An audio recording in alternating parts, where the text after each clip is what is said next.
through mostly research by Pettigrew in more modern times, and intergroup contact, especially under ideal conditions, has been shown to be very effective.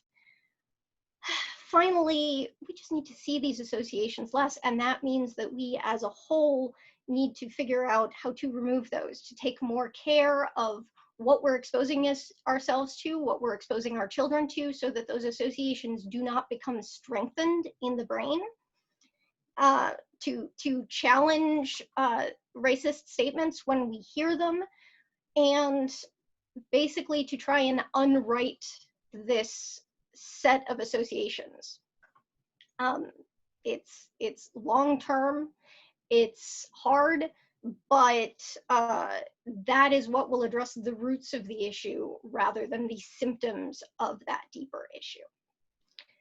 And that is all I really have time for. Thank you so much, Lindsay. Our next panelist,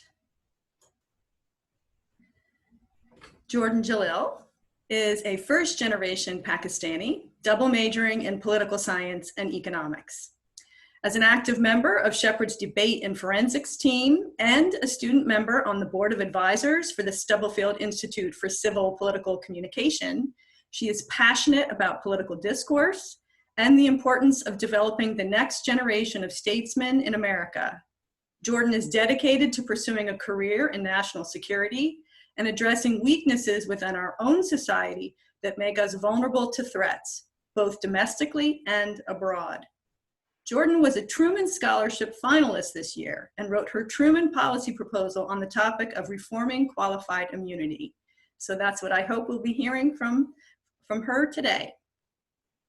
Excellent. Well, good afternoon, everybody. So glad everyone could make it, albeit virtually. So when we talk about police reform, it's key that we start identifying what's broken in the current system. And one of the things that I've been able to identify and really focus on is qualified immunity.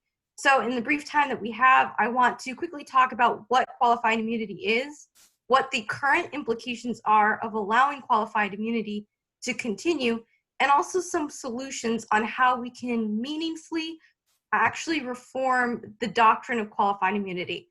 So let's talk about some background. Qualified immunity is a judicially invented doctrine that the courts really started developing between the 60s and 80s in a number of landmark cases. And throughout those years, the courts slowly but surely essentially granted police officers absolute immunity by establishing a judicial test that they would provide. Lawyers call this the clearly established test. And essentially what the clearly established aims to do is allow the police officer to demonstrate that he did not clearly understand that he was violating a victim or an individual he was arresting their constitutional rights at the time of the arrest. Essentially meaning that if he can demonstrate ignorance at the time of the violation, he is granted absolute immunity. So the courts have essentially kept with this ruling and have disregarded any opportunity of challenging the status quo. June 15th of this year, the Supreme Court unanimously turned down a case that would review this doctrine. And so we can clearly see that the Supreme Court is unwilling to kind of challenge this doctrine that has allowed police officer misconduct to run rampant. Now that we understand what qualified immunity is, let's look at some of the implications. The first implication of qualified immunity is the cost of litigation that victims of police brutality have to undergo simply to put their case before a trial or a judge. And we can clearly see this in numerous case studies. Take Chicago, for instance. Between the year 2011 and 2016, Chicago spent over $4 million with handling misconduct allegation claims. And that was on the police conduct side. So the police departments were dishing out millions of dollars trying to defend police officers. Sadly, less than a third of those officers in those misconduct cases went to official boards for review of their misconduct claims, meaning that plaintiffs are spending thousands of dollars and essentially being rejected we clearly have this problem with cost, both on the city level and on the individual level. The second implication that we have with qualified immunity is an issue with legitimacy, as citizens view their judicial system as less and less effective in terms of protecting their constitutional rights. We can see this in three ways. First, it denies citizens of their primal right to have a fair trial. They are denied it completely simply because the officer can claim he had no idea their rights were being violated. The second way it's blatantly delegitimized in the eyes of citizens is that they have no other path of justice. Once qualified immunity is raised by an officer, there is no other path of judicial review. And third, it stops the fact-finding process completely and doesn't even allow lawyers on either side to get a full picture of what actually happened when the incident took place, meaning the officer goes without any retribution and the citizen has no recourse.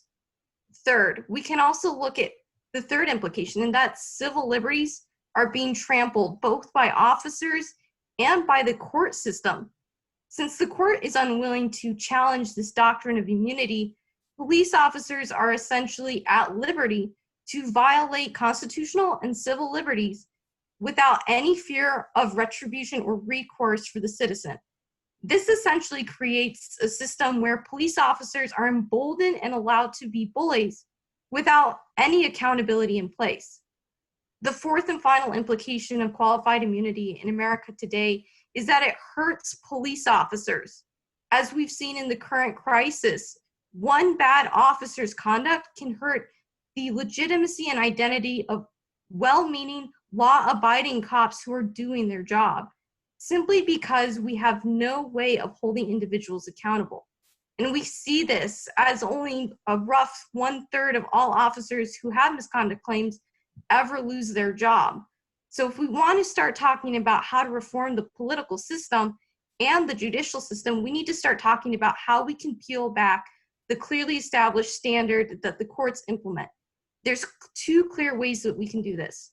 First, we can start pushing our congressmen and our legislator to implement new laws that would remove or limit the court's ability to utilize this clearly established test. Second, we can also hope that the Supreme Court in the future will start paying attention to the bipartisan support that all voices have been saying, and that is qualified immunity is outdated and is allowing terrible conduct to continue, and we need to see this drastically reformed if we want to see meaningful change happen in the next few years. I look forward to hearing your guys' questions and appreciate your time. Thank you, Jordan. And but certainly not least,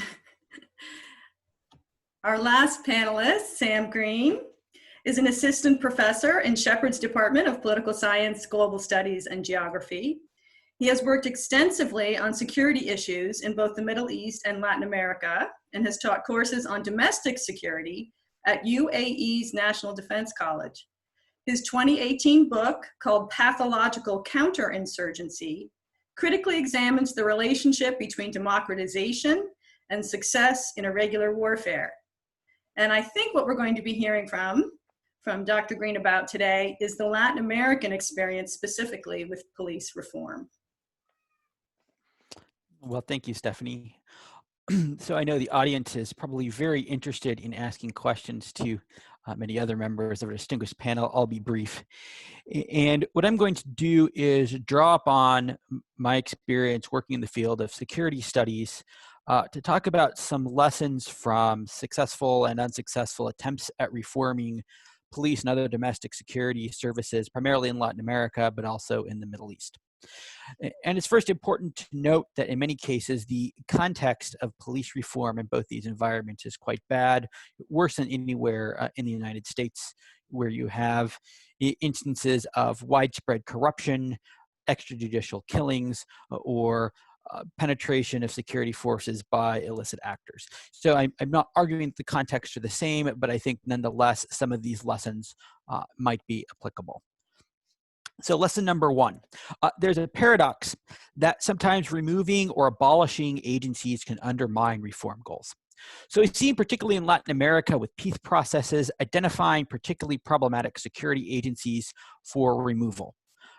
Either because the agency was involved in extrajudicial killings, for example, during the Civil War, in several police forces in Latin American countries ran assassination squads out of officially sanctioned offices, or the institution is viewed as hopelessly corrupt.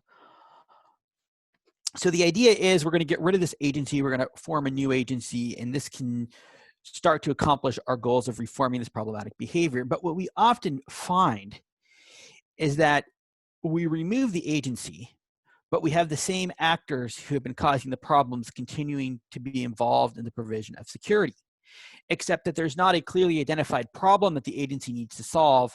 They're in the new agency. So we found in several Latin American cases, we've gotten rid of the agency, but we haven't changed the behavior. And in fact, we've made it more difficult to challenge the behavior because the new agency doesn't have this clear mandate that you've got to reform X and Y. That's the first lesson, this paradox. Second lesson is, in most cases where we've seen successful reform, we see accountability at two levels. There's this concept in political science called horizontal accountability and vertical accountability. This talks about a government agency being accountable both to other government agencies that have a clear separation of powers and responsibilities, as well as to citizens. And I think when we've seen successful reforms, we can see on one hand successful horizontal accountability, where we have a legal system that provides meaningful, unbiased, to the extent possible, oversight, as well as meaningful internal mechanisms either within security forces themselves or exterior bodies, as well as clear vertical accountability that goes beyond, for example, having an election every few years for who the county sheriff is, to both clear avenues for citizen involvement in defining some of the things that Janie talked about earlier, right? What are our security priorities? What are our expectations? So citizen involvement in agenda setting, and then citizen involvement in oversight. There's a lot of different formats that can take, but a clear way that citizens, the public, are actually involved in this process of bringing accountability. And when we have these accountability from both horizontal and vertical levels, we've seen typically much better results. Third lesson. When there is a perceived or real, quote, gap in security, private and extra-institutional organizations tend to rise to fill this gap, right? And that's a problem, because private security tends to have less accountability, right? So there's an expectation that a police officer has a badge number, a name. You're supposed to know who you're interacting with, right? Whereas private security often is able to obscure all of this. Then public bodies, not just in the US, but most countries, have obligations about accessibility of information. In the US, we talk about freedom of information, whereas private forces often don't have these or are able to circumvent them.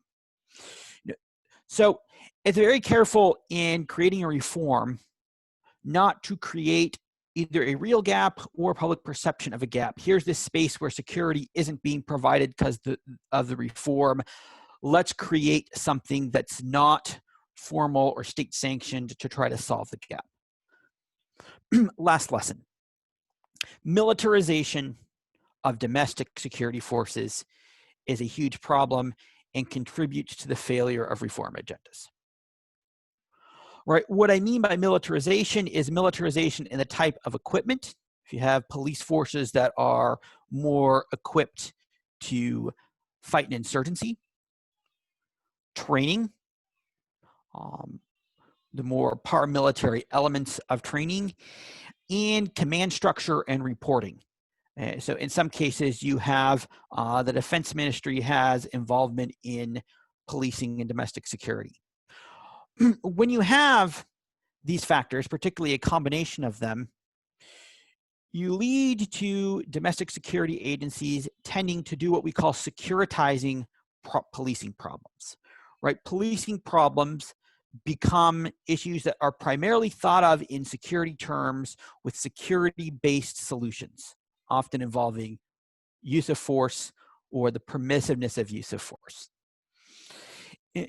And this perspective has several problems. When security forces are militarized, this leads to first militarized policing, but it also causes problems between domestic security forces and the public. In general, in both Latin American and Middle East environments, we've seen the more militarized police and other domestic security forces are, the less the public tends to trust them. Right. So on one hand, we have this mindset, and this links a little bit to some of what Lindsay is talking about, of viewing policing as fundamentally a security problem, even in cases where that's not the best lens to look at it. And it also further alienates populations from domestic policing forces when this sort of undermines the goal of point 2 to involve the citizens in the process. And I think this can lead some fundamental problems. So I've given a very broad and general overview. I'm happy to talk about specific cases of any of these in the Q&A if that's of interest. Without any further ado, I'll yield the rest of my time so we could hear from our 100+ audience's questions. Thank you. Thank you, Dr. Green. So I believe all of our panelists are unmuted. Please remain unmuted if you can, otherwise I have to go back in and manually unmute you. Okay, our first question from Damon. I am scheduled to meet with local law enforcement tomorrow and would like to know, what do you think would be the easiest reform to try to get police to enact that would be most beneficial? And he suggests perhaps transparency in terms of reporting and things like that, but would like to hear from the panelists. What do you think would be the easiest reform to get the police to enact?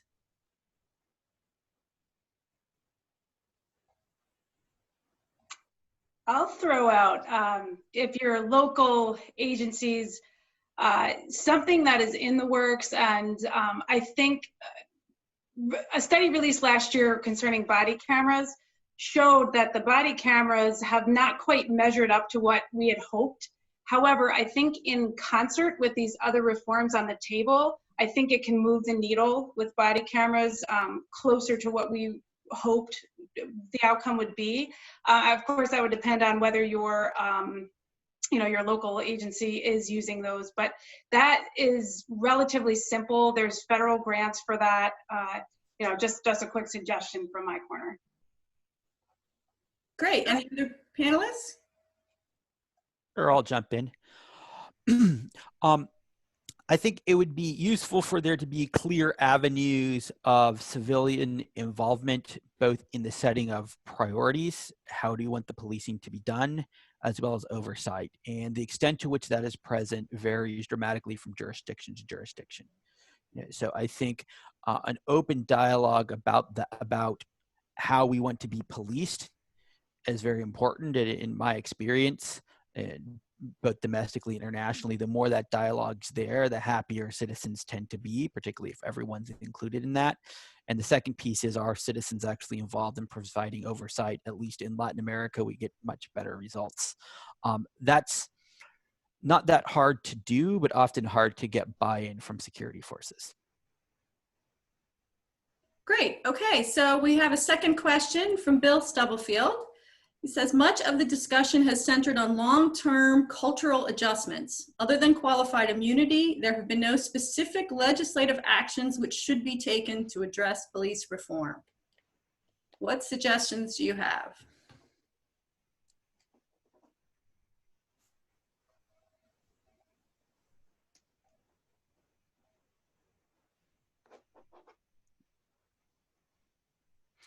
So, seeing that no one else is jumping on this question. So this is probably more of a local level solution, but one I'd like to see us look at the relationship between local security agencies receiving surplus military and homeland security equipment. Is this equipment necessary for the sort of missions that local police departments do? This is sort of part of the militarization piece. You know, I've seen pictures of American police forces that look much closer to what I've seen in operational military forces looking to fight a counterinsurgency. Janie can talk more about whether she thinks some of that is perhaps appropriate and I'm missing something. And I think the second piece is linked to my earlier response, but in counties that don't have a citizen review board, I think that's extraordinarily helpful involvement of the public in the process. Any other panelists want to jump in on that? I will also add, I think something that would make an immense difference from a police trainer perspective is our national training standards, specifically or especially with use of force issues, de-escalation techniques. You know, and again, you know, we understand states have, you know, we have that concept of federalism where states are, you know, they can determine their police training within their borders. But at this point in the game, I personally don't see another route going forward. So national training standards could really give an impact. Just something. Go ahead, Jordan. Oh, I was just going to say something that I think would also be helpful, kind of at the federal level. We don't really have a unified central database that actually is recording police misconduct cases. And so it's very hard when you try and take a national perspective to really see what the scope is, and then also how to track if solutions are actually making an impact. And I think that's something that can be done at the federal level. Great. We have a question specifically for David Washington from Nicholas. Are there any studies that show benefits of needle exchange? And what do you think will help the public and lawmakers embrace this harm reduction practice? Great question. There are numerous studies on how needle exchange programs actually can serve the community as well as the interaction between the criminal justice system. If you go to the National Harm Reduction Coalition.org, you can see some studies there. How it will impact reform will be that the officers, again, when you look at it, it's been a war on drugs, but you can't have a war on an inanimate object. It's been a war on people. And harm reduction and social work says we meet people where they're at and we try to help them move forward if they want those services. Great, thank you. From Jake Pretty, combining Samuel's militarization of police with Janae's guardian versus warrior mindset. Should we not make sure that if police are to receive military equipment, that they should be held to military standards of discipline and rules of engagement? One thing that has been shown in common with a number of violent police encounters is that force is engaged often quicker and at a level that would be court-martial worthy, even in combat zones.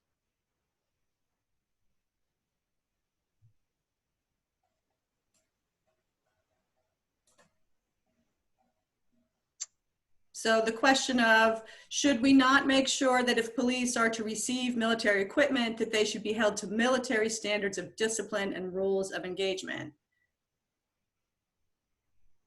I think I'll let the former police officer take the first stab at that. Okay, yeah, I'm letting it marinate a little bit. You know, it's funny. It's when I'm hearing you what Jake is saying. You know, it's always been implemented in my mind in my police training that we actually have the military actually in times of war. And again, I'm not a military person. Actually has less requirements that they have to adhere to than stateside police officers. But, you know, that whole, if I may take in a slightly different direction, that whole topic of using equipment, I mean, it's almost like, I mean, it's a great point, Jake, because, you know, time and time again, we're told, like, if you're going to have a piece of equipment, right, you have to know how to use it proficiently, right? So with military level equipment, you're capable of doing military grade things, right? And you know, going back to one of the points I made, that's just another question. You know, is that what we want from American policing going forward, right? And so I definitely see your point 100%, and I see the disjointment there as well. I know I didn't really answer your question, but we can chat further on that in the future if you'd like. I would add one thing to that point, and that's the accountability piece. I think wartime rules of engagement are often relatively more permissive, but I think in many cases the level of accountability has tended to be higher for soldiers. There's a higher level of scrutiny if civilians are killed, often in military engagements, than there have been in some instances of police casualties. That obviously depends jurisdiction by jurisdiction in the United States. But I think the accountability piece for me is key, and something that I think are most problematic instances in the US we could look at improving. So we have sort of a follow-up question from Bob Gillette about the military equipment. Since local and city police appear to have access to this equipment and training and telecommunications capabilities, which are on par with military forces, who sets the budget requirements and who has approval authority for those requests? And we would like to know, are the local and city citizens involved in those request developments and approval? Okay, in my experience, those requests go through the municipality's government. A lot of times the military equipment is actually, I can think of an example of an agency back in New York State that received a piece of military equipment, and there's actually federal programs in place that allow for police free of charge to get some of these pieces of equipment.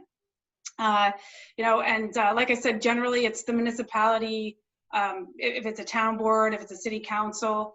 As far as public playing a role in it, you know, it's kind of to the extent that the public plays a role in any decision. You know, I don't think it's done behind closed doors, but it's a matter of the public being present and also being aware, right? So we're back to that transparency piece there.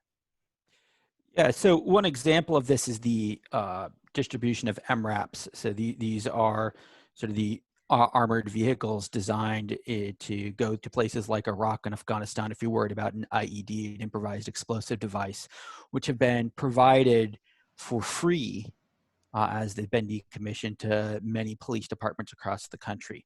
Yeah, but of course, the whole idea of an MRAP, it makes community policing completely impossible, right? And actually, from a counterinsurgency perspective, this was possibly a problem for us in Iraq and Afghanistan because it takes the soldier away from the population. But think about how even more problematic that is if you're taking the police officer away from the population. So I think it's not just the equipment, but also this gets back to some of the things that Lindsay and others have said about mindset and framing. And the Trump administration has actually changed policy to make it easier for departments to get that. So after Ferguson, the Obama administration had imposed limits, and my understanding is the Trump administration has reversed these limits. All right, great. So we have a question specifically for Lindsay. Do you have tips or information or resources for challenging ideologies that may help support implicit and explicit bias? You know, so what resources are there out there for folks? I'm trying to think of more like public friendly resources, because mostly I want to say, oh, look at Zop's work and look at Monteith's work and what they did.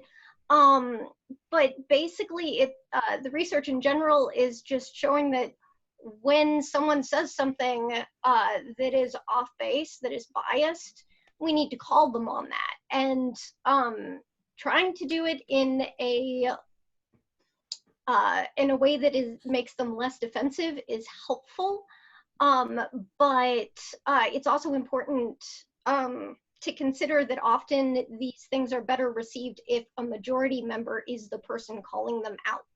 Actually, interestingly, the reaction in terms of changing behavior seems to be about the same no matter who is confronting the prejudice, but a minority member can get a lot more negative backlash, negative affect. The person who has been, who has received this comment is more likely to have negative views of a minority member who's confronting prejudice as opposed to a majority member, an in-group member who is calling them out. But overall, just making people aware that they're doing something that they should not, that they might not have noticed, that they're committing a microaggression, that, wow, they always seem to call the male professors doctor, but the female professors always seem to be Mrs. I'm sorry, that's a personal example.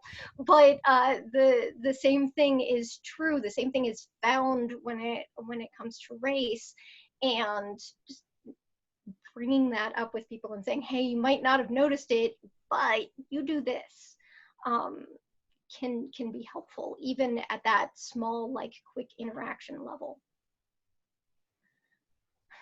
Thank you, Lindsay.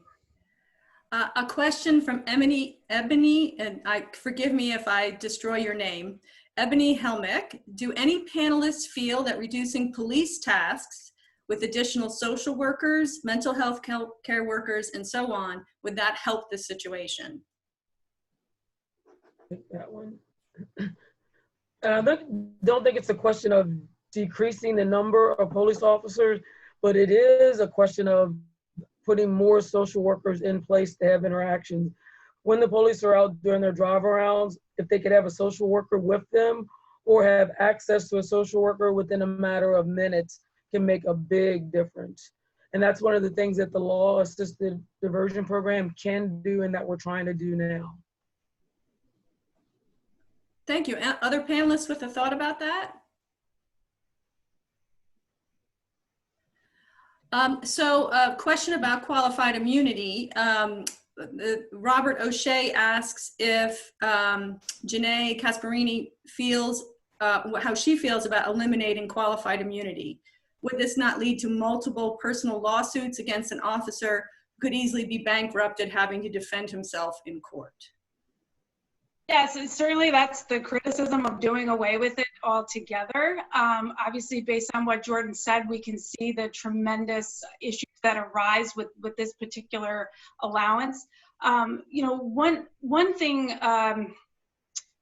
that I'll just add to what Jordan said is that with the qualified immunity, if there is a case, and I don't know if this is helpful, but if there is a case where there has been a clear violation of a constitutional right, that doctrine, the way I understand it, does not apply. I don't see like a path forward without revisiting qualified immunity. I can't imagine and this is just, you know, police hat on now, I can't imagine it being done away with altogether and the police still being able to function doing their jobs. And I mean, let's just cut to the chase. You know, the cases that we're really most concerned about with qualified immunity are these use of force cases, right? Excessive force, deaths. And again, it's, you know, one of the things, you know, an argument that is made is when you have a police officer in a situation, again, I understand that sometimes people get tired of hearing this viewpoint, and, you know, given current events, rightly so. But truly, I would point everyone to the Force Science Institute. They've done a lot of studies on making split-second decisions, and, you know, there's a lot of these discussions which fascinate me about the presence of qualified immunity as something that's in place, because in these split-second decisions, it's almost like you can train and you can do all these things, but you know, you take, for example, a situation where all of a sudden, you know, somebody pulls out a gun on you, right? And then you immediately, you know, yeah, if you had the luxury of time, of course, right? Can I get behind cover, blah, blah, blah. But we talk about these things, I'm trying to like wrap this up and make a point here, but it has a place. I think it needs to be revisited. I think that if we, and again, this is society now, if we want police to continue to serve in the way that we have someone who is a threat to society, or, you know, obviously police officers, just like citizens, have a right to defend their own lives. I don't see getting rid of it altogether. Certainly revisiting it. I mean, we have to, right? So again, happy to talk further about something like that. So Jordan, what are your thoughts? Yeah, well, something to kind of add on to that, the biggest criticism is, of course, you know, how do we incentivize officers to then make tough decisions like that? So immunity is important, but how the courts have handled it is unacceptable simply because they've used it as a way to not engage in a difficult situation where they're choosing between the police officers and citizens. So the courts have kind of, you know, implemented these tests that block the fact-finding process. So if we can start maybe tackling the judicial side, you know, how they're measuring it, how they're seeing these cases, as opposed to removing immunity altogether, I think that's kind of a happy medium in terms of still providing officers protection, but then also allowing civilians who have lived through a violation, you know, the opportunity to have their case be heard without fear that the courts are always going to side with the police officer, which is what we see today. So I think we can tackle the judicial side without harming police officer incentives. So Jordan, we have sort of an additional question or follow-up from Brian. Can you give some specific examples of how an officer can unknowingly violate someone's rights? Aren't the rights of citizens codified in the law? How could a police officer claim ignorance in the moment or even after the fact? Sure, that's an excellent question, and that's just the problem. There was an infamous case in 2016, actually, where an officer threw tear gas into a small apartment. The only individual in there was a 7-year-old and a toddler. But he stated he had no idea that this was disproportionate and also in violation of their clearly established constitutional rights of a search warrant. But because he claimed that he had no idea that the young individuals were in there, he got away with simply saying he didn't know. So the problem is exactly what he's asking. Officers may know, but they just have to claim ignorance. And that's the problem. They can say, well, because it was a panic situation, I did what was in my best judgment. There really is no scrutiny beyond that. So a constitutional right can be as ambiguous as 2 young people in a house, or it can be as blatant as using 6 rounds to stop an individual from running. So it can be black or white. It can be as murky as possible, and the individual is really at a loss when the officer says, but I didn't know. So it's too ambiguous right now at this point. Just a brief cross-national point. I would suggest that other advanced industrialized democracies have had successful policing with legal doctrines that more easily allow police officers to be prosecuted. So I think we could look at other countries' examples that have safe cities, successful policing, and yet don't have the same doctrine as the U.S. and suggest that there's probably a happy medium that we could find. Thanks, Sam. So here's an additional question from Bob. Are there examples you can cite where local citizens have had an effective review and input on police procedures and on performance review? And that was directed specifically to you, Dr. Green.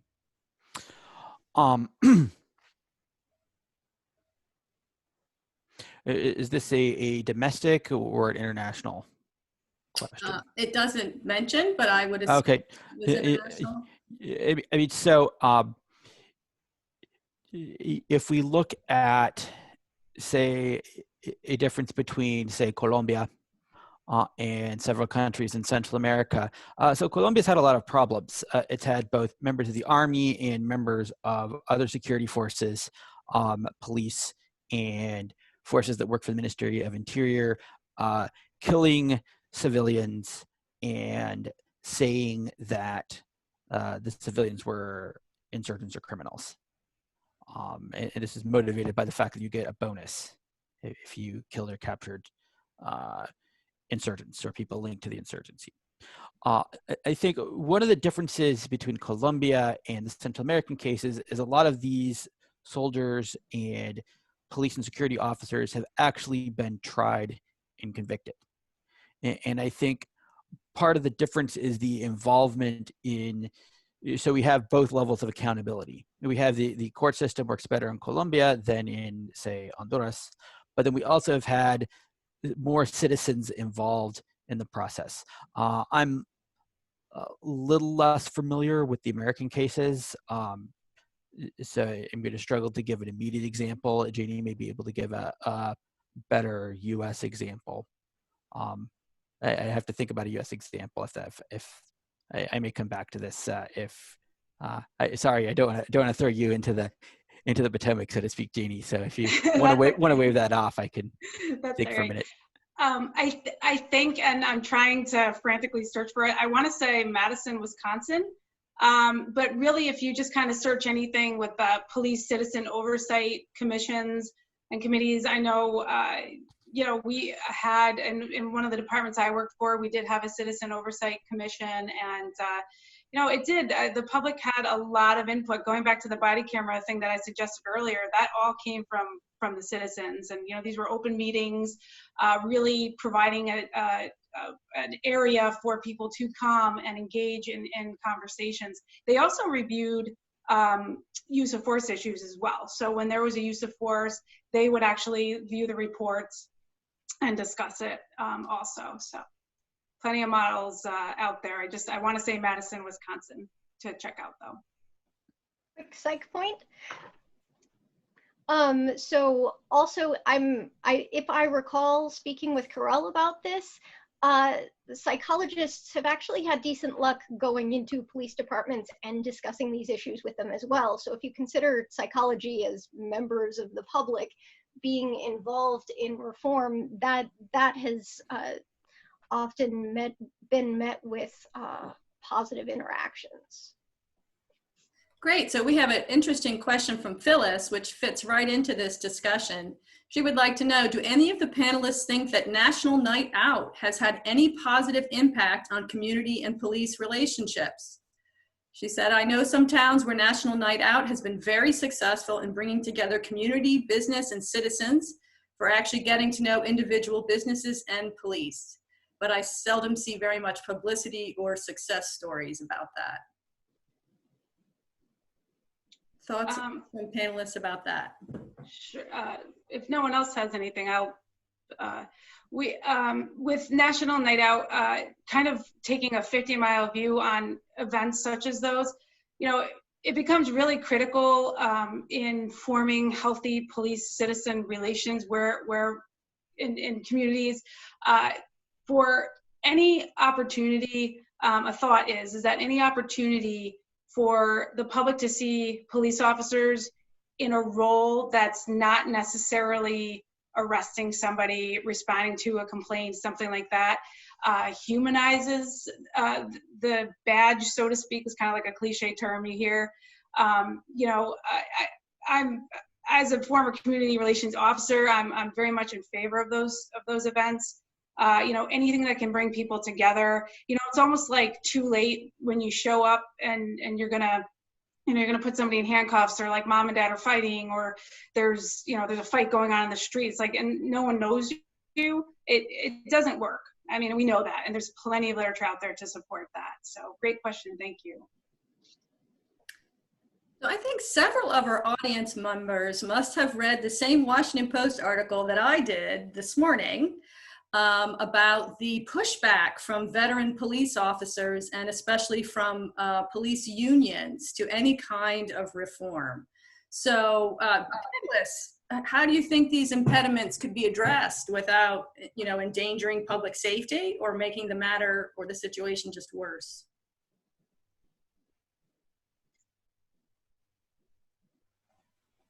I think probably one of the big fears probably from that the police officers are facing is what we mean when we say reform.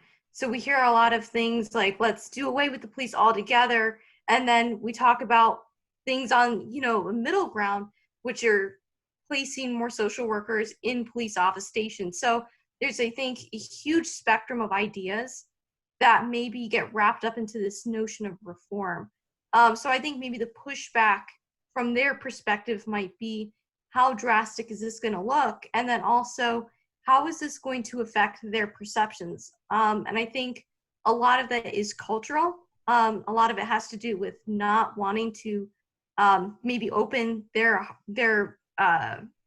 I guess, way of doing things to maybe other branches such as mental health workers. But I think it's worth maybe having a continual discussion on what we mean by reform, because there's definitely a large gambit of ideas out there. Some are good, some are bad, but it's worthwhile, I think, reaching out and figuring out what they're hearing in terms of reform. The one thing that I would add to that, and thank you for that, is that sometimes reform can equate to vulnerability. And then when you're working in the criminal justice system, to be vulnerable is threatening. We want to feel that we're in control, that we're safe, and that we know what we need to know. And reform and the suggestion of reform can also play into some of those thoughts around, have I done something wrong?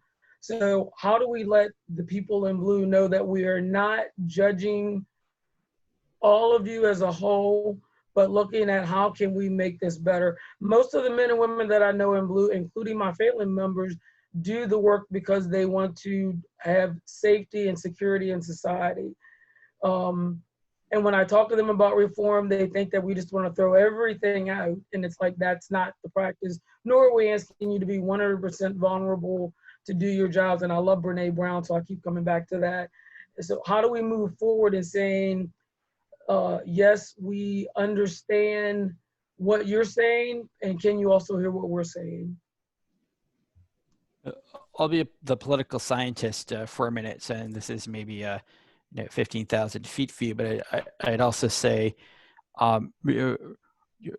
rather than trying to shut down reform, a more effective way for both individual officers and police organizations is to claim a seat at the table early and be an effective partner working with community. And that it goes back to the National Night Out piece. I think, while I'm not against it, I think community policing has to evolve over time, and it has to create relationships over a long period of time. So I think reform will be better if it's a reform that police might not agree with all of, but feel that they've been a part of the process, rather than something that's been purely imposed from the outside. At the same time, I think we're not going to talk about reform because that's against us. From a political perspective, usually isn't helpful, because usually reform then ends up going on without you. So we're starting to wind down here toward our 5 o'clock hour. I think we probably have time for one or two more questions. For the many, many questions we have that we couldn't get to, I apologize. Please don't take it personally. We just couldn't get to everybody's questions today. But we do have a question from Amy. Doesn't the split-second decision-making required of police justify all the more that police officers need to have extensive work done around implicit and unconscious bias? If police officers carry bias that can be triggered in chaotic and emergency situations, it seems like this automatically puts the lives of people of color at great risk. Yes.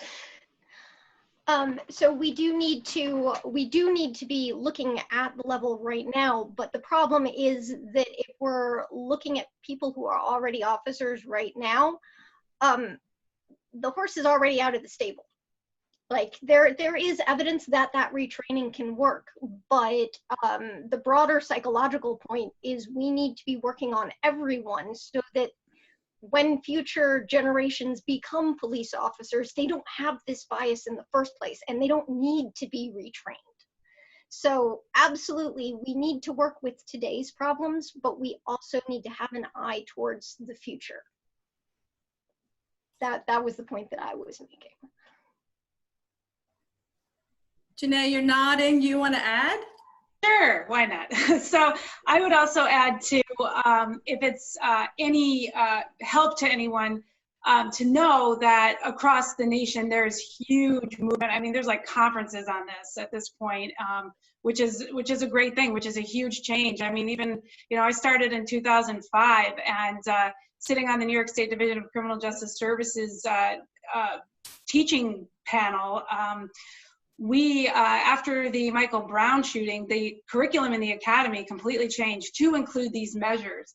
You know, that's definitely a trend that's definitely out there.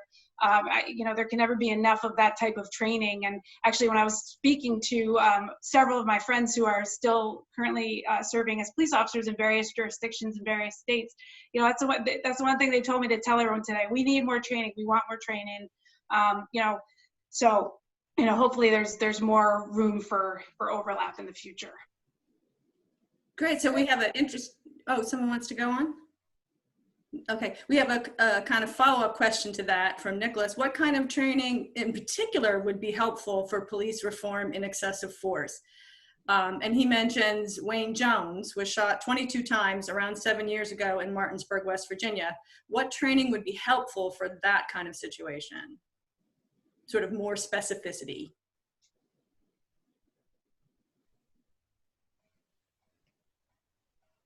I would refer to Janae on that one. Sure. So one of the things that I've learned, again, through Force Science Institute, and this is certainly an explanation. It's not any sort of an excuse.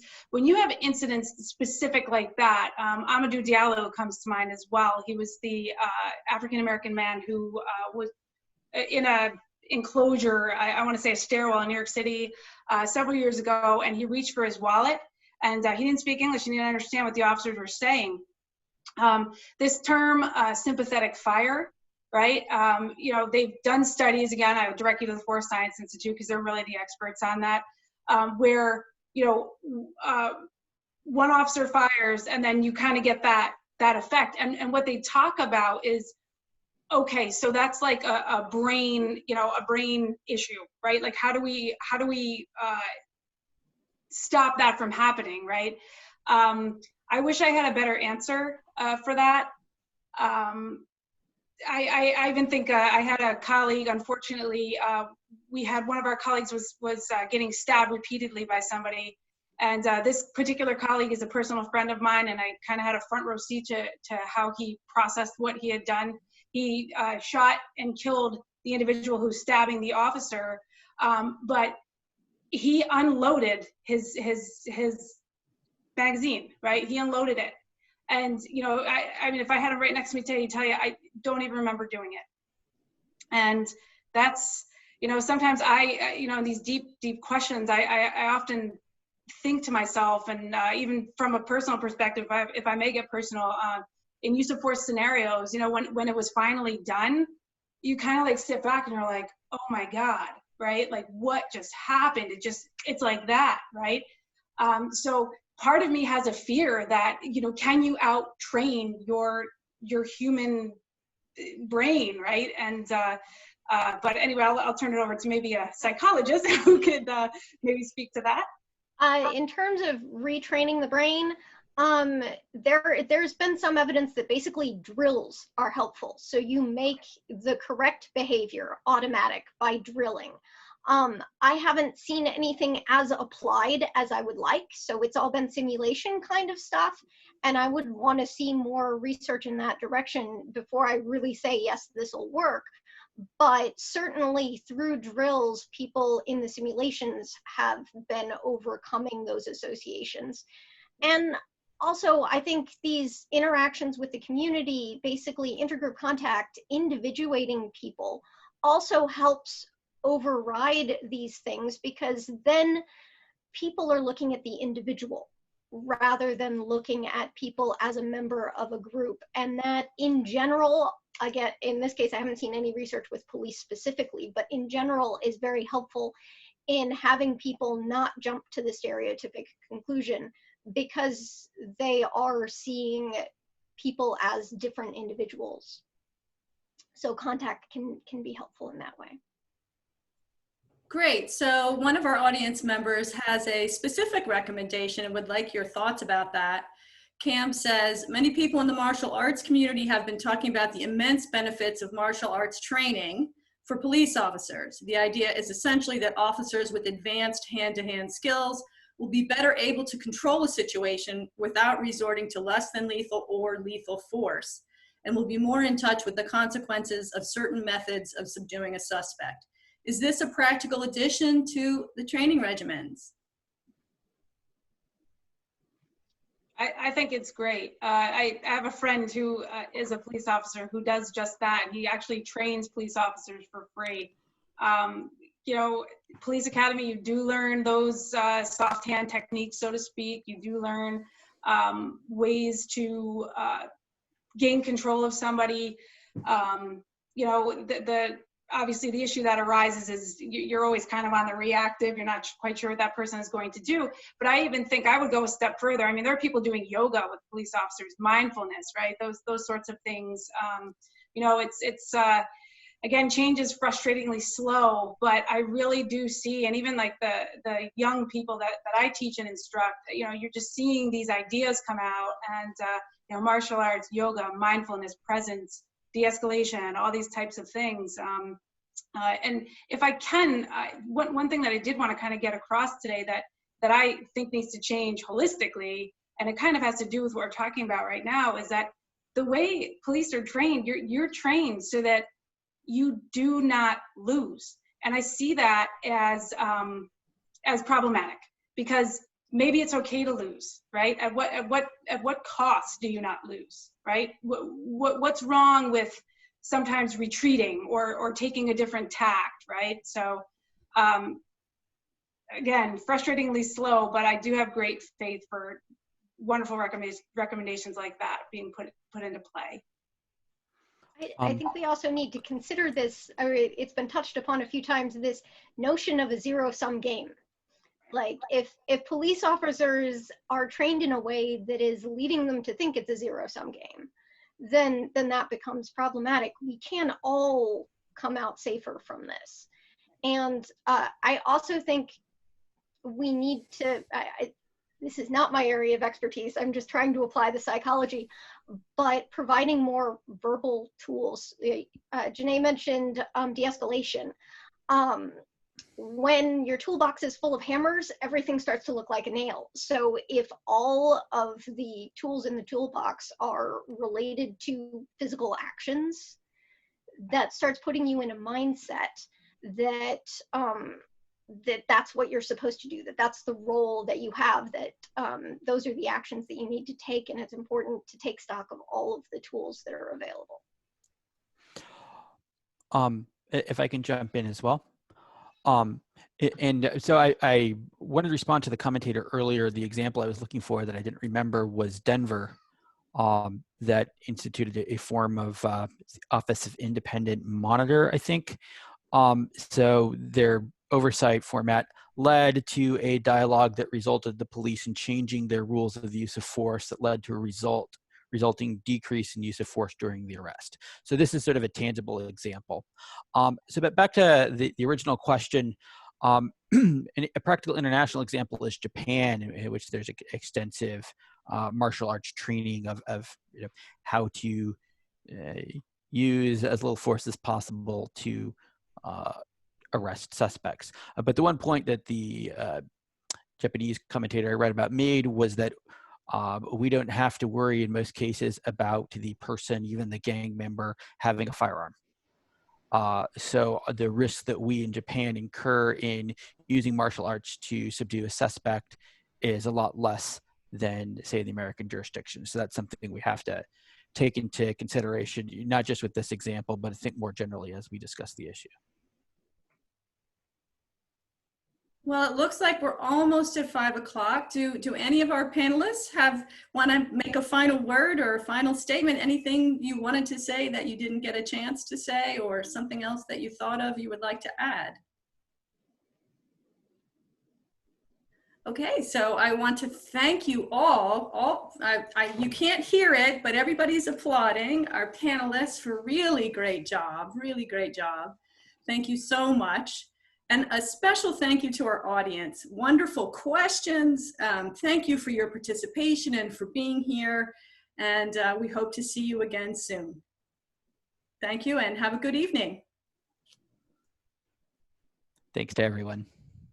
Thanks, guys.